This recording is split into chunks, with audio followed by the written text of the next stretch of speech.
Bonsoir à toutes et à tous. Merci de nous recevoir chez vous. Tout de suite, le sommaire de votre édition d'information. Menace d'exécution de 47 condamnés à mort dans les prochains jours en Gambie.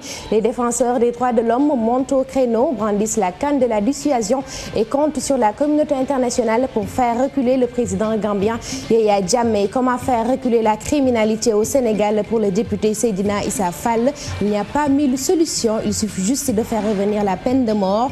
Tout sauf la peine de mort, répondent les défenseurs des droits de l'homme. Ce serait un recul de la démocratie sénégalaise. Peine de mort ou pas, en attendant de trouver la meilleure formule pour faire face à la criminalité. Les habitants de Grand Yoff, eux, veulent un commissariat de police dans leur localité et la surveillance permanente du pont de la Patte d'Oie.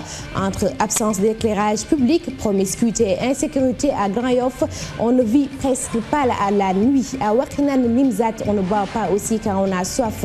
72 heures sans eau, un véritable calvaire. Seule solution face à cette situation, les pompes avec une eau, tout sauf inodore, incolore et avec saveur. Nimzat, presque une poudrière avec la colère de ses populations. La poudrière, c'est aussi Dakar Dem Dikk, entre accusations de détournement et réclamation de la tenue des élections de représentativité pour leur IPM, l'Union des travailleurs de la Société des transports. Place, administration et bus au milieu de champs de paille, entourés d'une usine de pétrole et les allumettes, c'est pour la semaine prochaine si rien n'est fait. Les lionceaux plutôt, eux, ont bien fait quelque chose. Les poulains de Magnenne Fall ont remporté la finale de l'Afro Basket 2012 des moins de 18 ans. Les lionceaux ont battu la Côte d'Ivoire 71 à 62. Cheikh Tidiane Diao nous en dira tout à l'heure un peu plus. La suite, c'est tout de suite.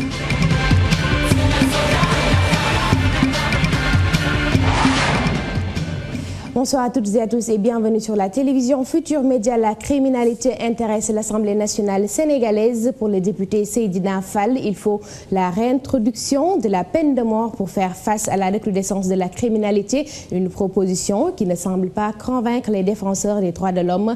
Pour eux, le rétablissement de la peine de mort serait un recul de la démocratie sénégalaise. Reportage signé Birahim Sounera et Alun Diagne. La recrudescence des meurtres et autres actes ignobles ont fait sortir un élu du peuple de ce gang. Seydina Fall demande le rétablissement de la peine de mort au Sénégal. J'ai longtemps voulu qu'on rétablisse la peine de mort au Sénégal. Seulement, je n'avais aucune légitimité pour défendre cette position. Parce que simplement, j'ai constaté que la criminalité a atteint un niveau inquiétant dans notre pays. On voit par exemple un délinquant qui tue une personne innocente d'une manière odieuse, mais il écope seulement de 2, 3, 4 ou 5 ans de prison, puis il bénéficie d'une liberté. C'est injuste et insupportable à la fois. Des défenseurs des droits de l'homme estiment que la suppression de la peine de mort au Sénégal était une avancée démocratique. Ils estiment que sa réintroduction serait un acte regrettable. Quelles que soient nos émotions aujourd'hui par les tueries qui sont exercées au Sénégal ou à Dakar, nous ne pouvons pas imaginer qu'on puisse revenir à la peine de mort. Pour nous, c'est une réaction d'émotion d'un député qu'on peut comprendre, mais qu'on ne peut pas justifier, justement pour dire que la peine de mort sera rétablie. Maître Ndeye Fatou Touré, avocate et ancienne députée à l'Assemblée nationale, adopte la même position. Cependant, elle exhorte les autorités à renforcer les dispositifs sécuritaires. Je pense qu'il y a plusieurs approches, plusieurs solutions à prendre. Ce n'est pas forcément en tuant, en éliminant systématiquement cette personne-là qu'on va éliminer le crime, mais il faudra renforcer quand même la sanction et mettre en place un dispositif de prévention. J'ai décidé de faire une proposition de loi à l'Assemblée nationale pour qu'on réintroduise la peine de mort au Sénégal. Je me concerterai avec mes collègues députés. Car depuis que le régime de Abdoulaye Wade a aboli la peine de mort en 2004, la criminalité s'est accrue avec des meurtres crapuleux. En attendant des mesures adéquates pour lutter contre la recrudescence de la criminalité au Sénégal, la police a entamé une opération de sécurisation, une manière d'installer la peur chez les agresseurs. Merci beaucoup Birama Saounera. En tout cas, peine de mort ou pas, les agressions continuent dans la capitale sénégalaise et le quartier Grand Yoff ne sort pas du lot. Dans cette localité, impossible de circuler la nuit et la psychose est omniprésente. Pour plus de tranquillité et de mobilité, les habitants de Grand Yoff souhaitent un commissariat à la place du poste de police. Autre souhait, la surveillance permanente du pont de la Patte d'Oie, devenu le refuge des agresseurs. Dans le train-train quotidien des populations de Grand Yoff, Aminata Mbari et Dembadia nous ramène un panier de doléances. La recrudescence des agressions dans certains coins de Dakar n'épargne pas Grand Yoff. Dans cette localité, l'insécurité demeure un sérieux problème. Il y a quelqu'un qui a été agressé hier seulement. C'est devenu récurrent. Moi, je n'ose plus ouvrir ma boutique à certaines heures. Depuis l'installation du marché aux portables sous le pont de la Patte d'Oie, on a noté une recrudescence des agressions et vols. Tous les délinquants se retrouvent là-bas. Une frange de la population estime que les grâces présidentielles à l'occasion des fêtes nationales en est pour quelque chose. Il faut que l'État s'acharne sur les délinquants. Il ne faudrait pas qu'on laisse les gens qui sont des détenus, qu'on fasse libérer simplement pour qu'ils soient des gens qui votent pour vous. Ce n'est pas normal. Un agresseur notoire qui est dans une prison, il faudrait quand même, avant de le libérer, de regarder ces dossiers, de bien regarder ces dossiers. C'est la moindre des choses. On doit créer des structures formées pour ces genres d'actes, voilà, ces genres d'infractions criminelles. Bon, mais on te condamne à Dakar pour 2 ans, après vous sortez, bon, vous récidivez facilement. Les habitants de Grand Yoff demandent à la police d'accentuer l'opération de sécurisation dans la localité. L'insécurité, surtout sous le pont de Grand Yoff, il faudrait que l'État s'acharne sur ça. Il y a des gosses, des petits-enfants qui sont sur le pont, qui sont des guinzeurs. Qu'est-ce qu'on devait faire? On nous donne ici un commissariat. Nous n'avons pas un commissariat, un poste de police en tant que Grand Yoff. Selon certains habitants de Grand Yoff, le manque d'emploi des jeunes, en plus de la dépravation des mœurs, constitue des facteurs qui encouragent la recrudescence des agressions. La population en appelle à la vigilance. Restons avec la justice. La menace d'exécution des 47 condamnés à mort brandie par le président gambien Yaya Jammeh inquiète et interpelle les défenseurs des droits de l'homme qui réclament une réaction rapide de la communauté internationale afin de dissuader les chefs de l'État gambien dans son projet d'exécution des condamnés à mort. À la rencontre des défenseurs des droits de l'homme, Birama Saounera et Alioune Diagne. Hier, l'information n'a pas été vérifiée, n'a pas été confirmée par le ministère de la Justice de Gambie. Si ça s'avère exact, ce serait dommage et regrettable parce que nous l'avions dit en son temps, exécuter d'un seul coup 9 personnes, nous l'avons dit, c'est un massacre, c'est une catastrophe. Et nous ne pouvons pas imaginer que cela soit vrai. Donc pour l'instant, nous allons peut-être être prudents, attendre que cela se confirme pour pouvoir avancer des éléments de dénonciation, de contestation. Si cela s'avère vérifier que Yaya Jammeh a exécuté 9 personnes, la Cour pénale internationale, la RADDHO en l'occurrence, animera une démarche qui consistera à poursuivre Yaya Jammeh, quel que soit par ailleurs son rang, comme ce qui s'est passé en Côte d'Ivoire ou au Soudan. Dans le contexte gambien, je dois vous dire sans embâche que je suis radicalement contre ces menaces d'exécution. Il me semble aujourd'hui que la communauté africaine et internationale doivent se mobiliser tout de suite pour faire en sorte que ces exécutions n'aient pas lieu. D'autant plus que les condamnations, les circonstances dans lesquelles ces personnes ont pu être condamnées ne sont pas élucidées, ne sont pas conformes ni au droit international, ni au droit tout court, ni à la liberté et à la sécurité des personnes. Et puis cette brève, Alassane Samba Diop est sorti libre des locaux de la division des investigations criminelles, mais il reste quand même à la disposition de la police. La convocation du directeur de la radio Futur Média fait suite à l'entretien que lui a accordé le numéro 2 d'Ansardine, l'un des groupes rebelles qui occupe présentement le nord Mali. On le disait tout à l'heure, Grand Yoff baigne dans l'insécurité. À Wakhinane Nimzat, on a plutôt soif dans ce quartier de la banlieue dakaroise. Depuis 72 heures, les populations n'ont vu une seule goutte d'eau, un véritable calvaire, et l'eau servie par les pompes n'est pas de très bonne qualité. Fatou Bintou Conté, Mardian avaient aussi leur seau d'eau. 12 heures sans pouvoir s'approvisionner convenablement en eau. Les populations de la banlieue dakaroise vivent un véritable calvaire. Actuellement, tous les moyens sont bons pour avoir le liquide précieux. Depuis 3 jours, nous n'avons pas vu une seule goutte d'eau. Nous n'avons même pas le temps de manger, encore moins de nous baigner. Nous passons toute la journée à la recherche d'eau. 3 jours sans une seule goutte d'eau dans nos robinets. Cela fait 3 jours que nous cherchons le liquide précieux. On ne peut rien faire. Toute la journée, on ne fait que chercher de l'eau. D'ailleurs, les femmes veillent toute la nuit pour guetter une seule goutte des robinets. Nous ne pouvons pas dormir car nous ne pouvons pas rester sans eau. L'eau est indispensable pour une maison. Nous veillons tous les jours. Pour pallier cette pénurie, les populations ont recours à l'eau des pompes sans aucune garantie quant à la qualité. L'eau des pompes n'est pas sûre. Nous savons pertinemment que l'eau est de qualité douteuse. Cette eau parfois est mélangée avec celle des fosses septiques, mais nous n'avons pas le choix. Nous mettons de l'eau de javel pour pouvoir l'utiliser. Nos enfants ont la diarrhée. Nous vivons une situation très difficile dans la banlieue. Nous vivons avec la saleté. Nous n'avons pas d'électricité, encore moins d'eau. C'est difficile. Ces populations interpellent la SDE et les autorités pour remédier à ce problème récurrent de coupure d'eau dans la banlieue dakaroise.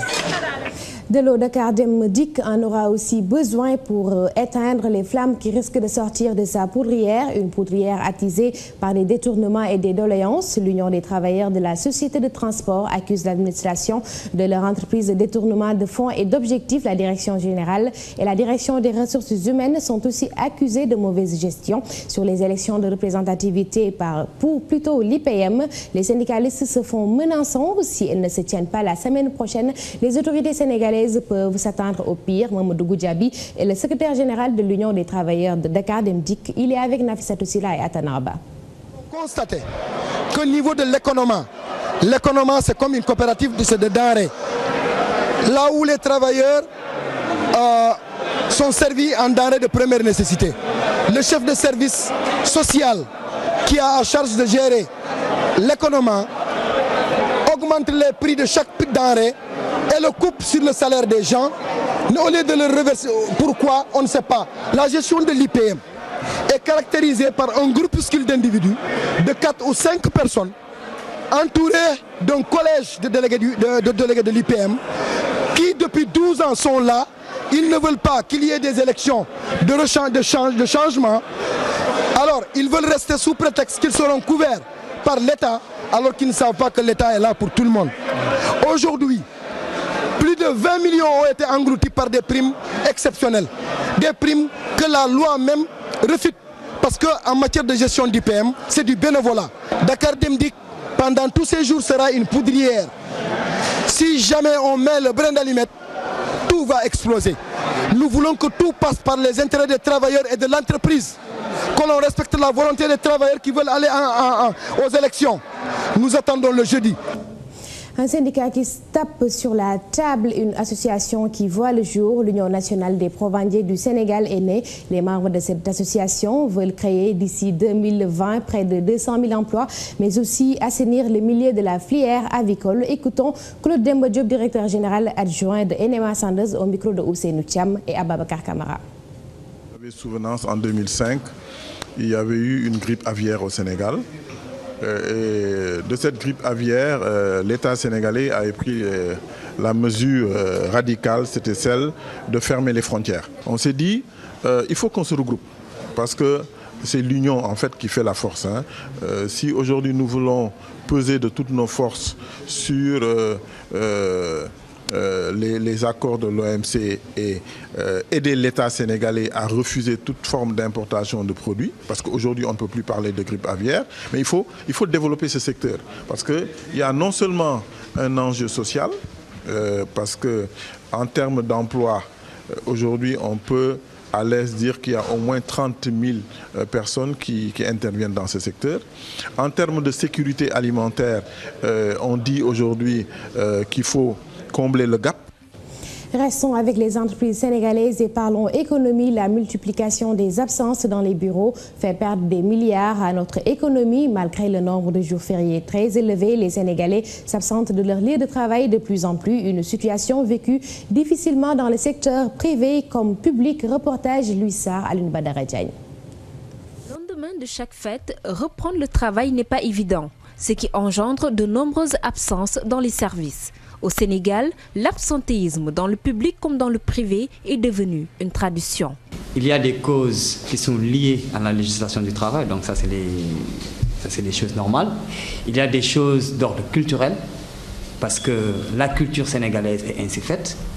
Il y a des choses d'ordre culturel, comme récemment ce qui s'est passé avec les 3 Korités. C'est des choses, on ne peut pas reprocher à quelqu'un de ne pas avoir fêté la Korité le samedi ou le dimanche ou le lundi. Et pour l'économie d'un pays pauvre très endetté comme le Sénégal, les conséquences sont énormes. L'absence dans le cadre du travail impacte réellement sur la productivité et sur les ventes. Ceci va diminuer le chiffre d'affaires des entreprises, les charges augmentant et le résultat à la fin de l'année va diminuer.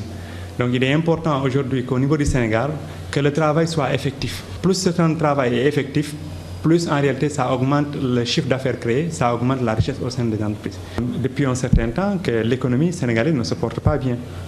Vous avez la dette intérieure qui a augmenté. Au même moment, la productivité n'augmente pas autant, donc cela va plomber réellement l'économie du Sénégal. Pour les sociétés industrielles ou agroalimentaires, l'absentéisme provoque une baisse de la production avec des pertes difficiles à combler. Mais il semble que les travailleurs ne sont pas conscients du danger. On est très conscient que vraiment, comme à chaque fois que s'il manque quelque chose à la fin du mois dans ton salaire, il faut que tu vas revendiquer. Donc de fait, il faut être toujours présent pour revendiquer tes droits. Pour ne rien arranger, les travailleurs font recours à un autre système pour justifier leur absence, la délivrance des certificats médicaux, souvent de complaisance. On ne peut pas reprocher à quelqu'un qui vous présente un certificat médical attestant qu'il a un repos médical, on ne peut pas lui dire non. Signé par un médecin. Je pense que ce n'est pas seulement au niveau des entreprises que les gens l'ont. À la police, c'est pareil. Autre facteur qui accroît le taux d'absentéisme, le management trop souple. J'anticipe même sur ces genres de situations parce qu'il y a le téléphone quand même. Chaque fois que je vois un agent qui s'absente, mon réflexe, c'est de l'appeler pour vérifier ce qui se passe, avant qu'il s'amène pour des justificatifs. D'après les chercheurs, tous les secteurs, privés comme publics, doivent adopter de nouveaux systèmes comme celui du pointage et mettre en place des primes de motivation pour les employés.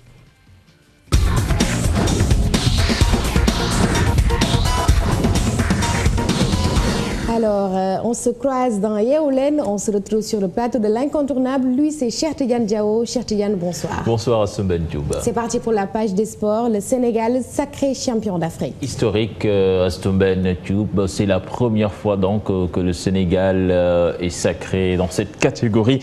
Donc le Sénégal, champion d'Afrique des moins de 18 ans en basket. C'est à Maputo, les Lions qui ont battu en finale la Côte d'Ivoire 71 à 62.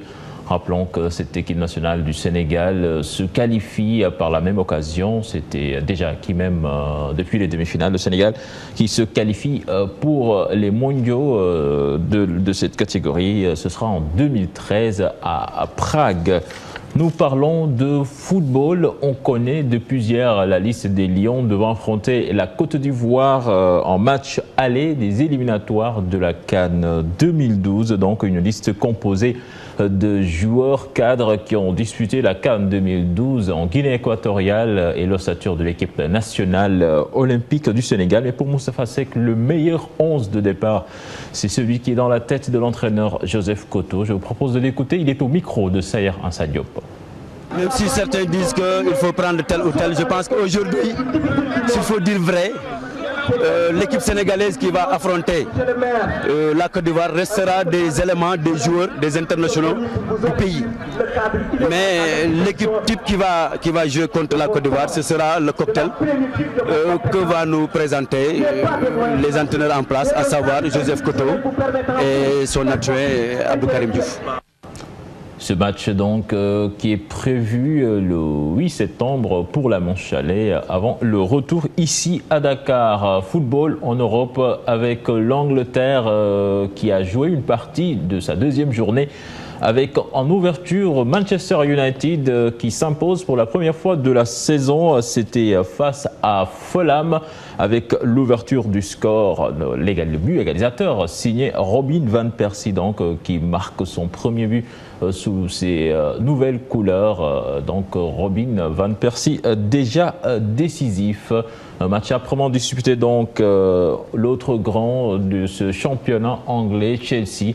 Les Blues qui ont battu facilement Newcastle 2-0. Début signé Hazard et Fernando Torres. Donc Newcastle des Sénégalais d'Embaba et Papis Demba Cissé battu. Demain, ce sera un autre choc qui va opposer Liverpool à Manchester City. En Italie, c'est déjà l'ouverture, la première journée donc qui s'est jouée cet après-midi avec 2 matchs à l'affiche. Fiorentina qui bat Udinese 2-0 et puis la Juventus de Turin qui joue actuellement avec Parme, le champion en titre italien qui mène déjà 1-0.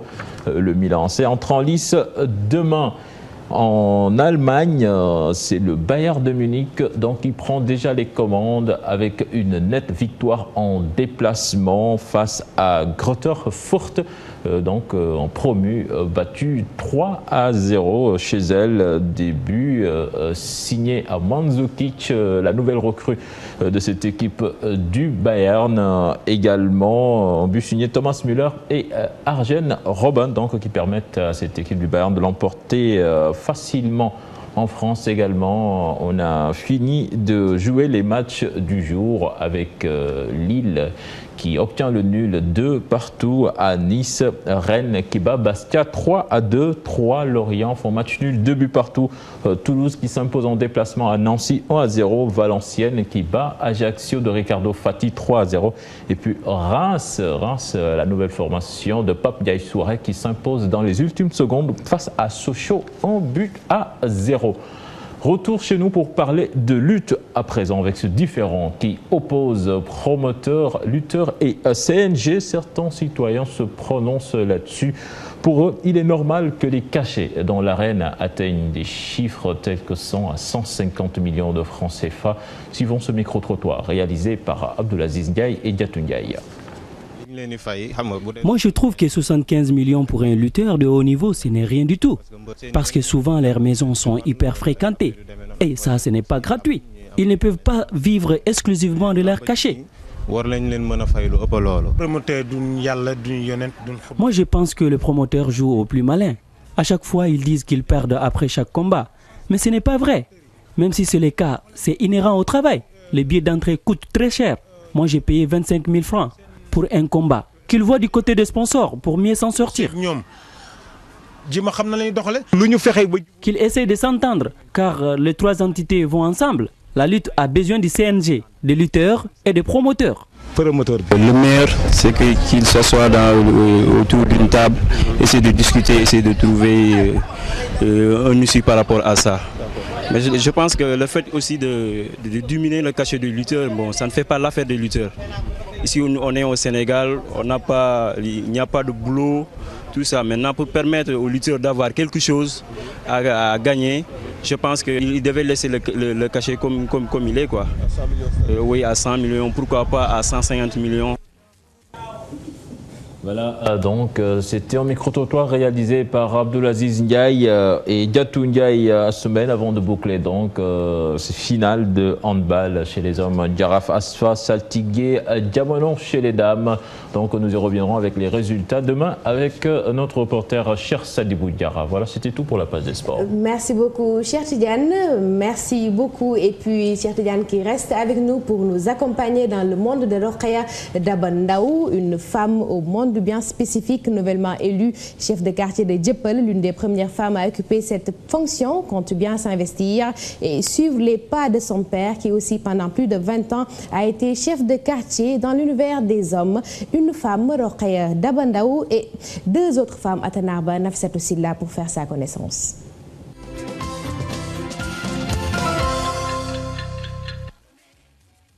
Rokhaya Ndaw est chef de quartier, une fonction longtemps dévolue aux hommes, mais en tant que femme, elle s'engage à relever le défi. Je suis une femme de développement.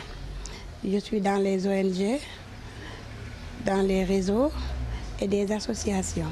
Si je suis née à Dieuppeul et grandi à Dieuppeul, donc je dois être quelque chose ici à Dieuppeul ou bien quelqu'un ici à Dieuppeul. Elle est certes pionnière, mais elle a de l'expérience. Elle entend ainsi marcher sur les traces de son père qui, depuis plus de 20 ans, a été chef de quartier de Dieuppeul 2. Quand il était chef de quartier, je le secondais sur ses activités. Quand il est mort, j'ai assuré l'intérim. Plus de 2 ans et quelques. J'ai fait quelque chose ici à Dieuppeul. Parce que si mon père est mort et que j'assure l'intérim, jusqu'à présent, je n'ai pas eu de problème. J'ai déposé pour être chef de quartier, on m'a élu. C'est parce que j'ai fait quelque chose ici à Dieuppeul.